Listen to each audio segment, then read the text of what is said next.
Mrs. Linda and Mrs. Rose lived as neighbors in Port Harcourt. Their houses were side by side, and even though they were very different, they were the best of friends. They cooked together, helped each other at the market, and their children were as close as siblings. Mrs. Linda was a strict and serious mother. She believed in rules and discipline. Mrs. Rose, on the other hand, was calm and gentle. She didn't shout at her daughter and allowed her to be more free. Both women were hard-working traders who spent most of their day at the market, trying to earn money to care for their homes. Their children, Daniel and Emily, were both 12 years old.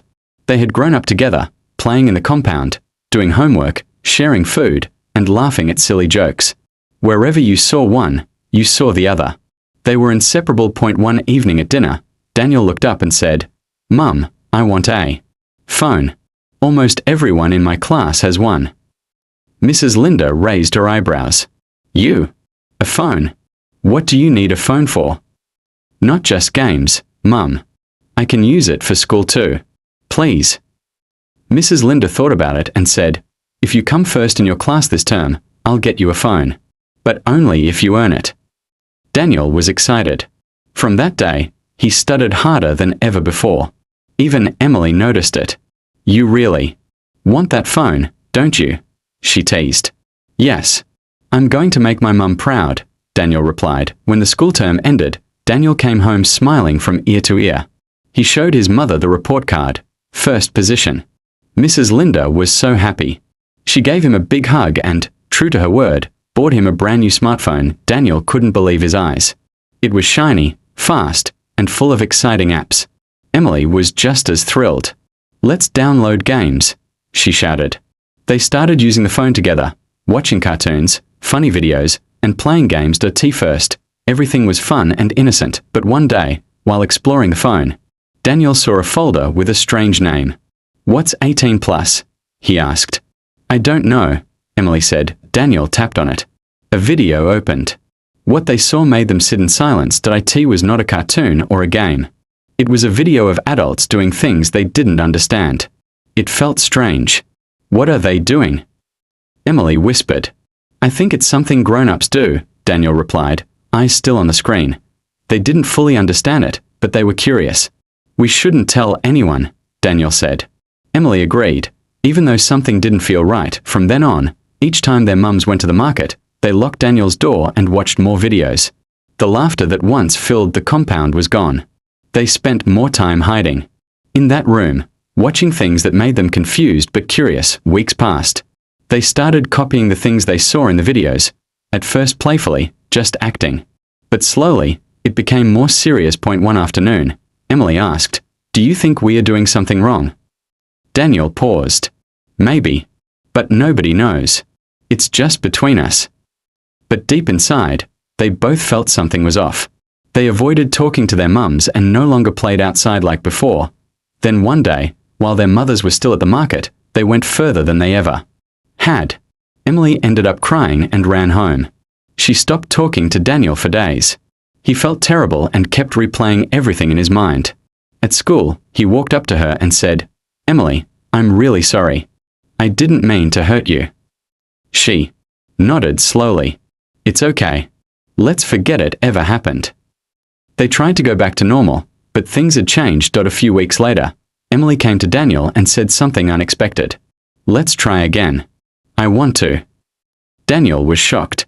"Emily, no. Last time didn't go well. This time will be different. Please," she said. He didn't want to disappoint her, so he agreed. That day, their mothers had a community meeting and would be gone for hours. Daniel and Emily locked the room and whispered nervously, but just as they were about to act, they heard footsteps. Knock, knock, knock. "Daniel, why is this door locked?" It was Mrs. Linda's voice. Panic set in. They rushed to fix themselves. But it was too late. Daniel opened the door. His mother and Mrs. Rose stepped in. They looked around the messy room. They could sense something was wrong. Mrs. Rose looked directly at them. "What's going on here?" At first, silence. Then Daniel broke down in tears. Everything came out. The phone, the videos, the copying, the secret they had kept for weeks. The mothers were shocked. Mrs. Linda sat on the bed, looking like she couldn't breathe. "How did I not see this?" she said softly. Mrs. Rose placed a hand on her shoulder.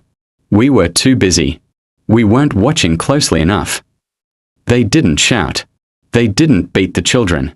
They knew the damage was done, and what was needed now was help. The two women took their children for therapy. It was a hard time, but slowly, the children began to understand what they had done and why it wasn't right. Michael and Emily eventually returned to their normal lives. Not the same as before, but better. Their friendship changed into something more respectful and careful. Mrs. Linda also changed. She started talking to her son more and asking about his feelings. Mrs. Rose became more firm with her daughter, setting rules and boundaries together. They made new phone rules. No passwords parents don't know. No watching videos alone. No locked doors. And most importantly, they created space to talk honestly. Slowly, the compound came back to life. Children's laughter returned. Michael and Emily smiled again. Moral of the story: giving a child a smartphone is not just giving a gadget. It's opening a door to a whole world. Both good and bad parents don't just buy the phone. Teach your children how to use it. Stay close. Ask questions. Be involved. Point 1. Small click can change everything. Did this story speak to you? Do you see something similar happening around you? Share your thoughts in the comments. Let's help each other become better parents. If this story touched you, please share it, subscribe, and join our community for more stories that matter. Your support helps us keep sharing real stories with real lessons. Thank you for watching. See you in the next one.